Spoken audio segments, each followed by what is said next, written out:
Now, there's a big issue about women, and I really wanted to figure this out. Because you hear about women who have to cover up and women who have to go in the back of the bus, and it just reminds me a lot of blacks in our country when they had to sit in the back of the bus and so on. So you go into the subway and you see women only here. Well, the average American in a quick look would say, well, that's crummy. Women are here, men are there. But then you look at it a little more closely and you realize, well, women go in the men's car. There's a woman, but men don't go in the women's car. I talked to the women there about this. And they said, well, maybe in New York in the subway, the women would appreciate it if they had one car that was reserved just for them. And I just thought, wow, I never thought of that. And I would be so quick to judge them and think they're bad and wrong to have a car for women. And it's just something that they have found a different solution. It humbles me. Every time I get self-assured, I go to a place and I realize, oh, there's a different way to look at it. And I'm so thankful for that. And I celebrate that. And when I find people here that don't have passports, that know all the answers about how evil they are, it really frustrates me.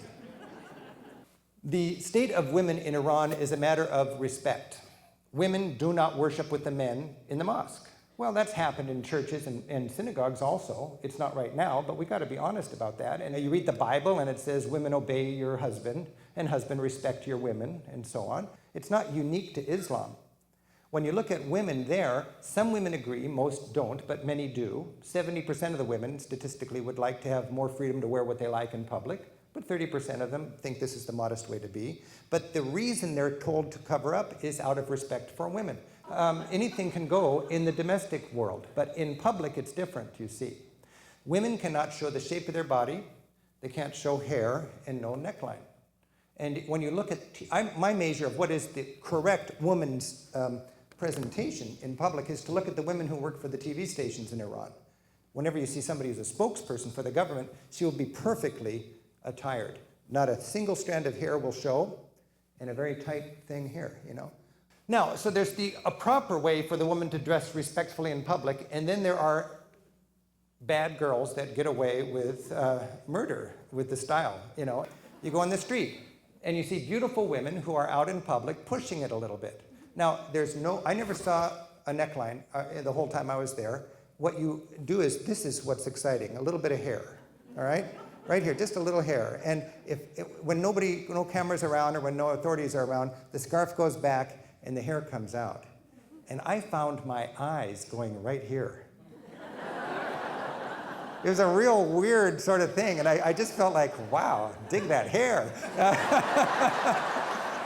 And it was, psychologically, it was a trip. Because, I mean, I'm a people watcher. I love looking at men and women when I'm traveling. And in Iran, no shape of body, no neckline, no hair. This is it. This is what it's all about. So here you see a beautiful, nice accessories, beautiful hair, a woman who is looking good on the street of Tehran. They have more nose jobs per capita in Iran than any other country. Why not? You can show your face. Let's make it really good. Beautiful people, modest, but they are not beyond being appealing to the opposite sex when they're out and about. It's fascinating stuff to observe.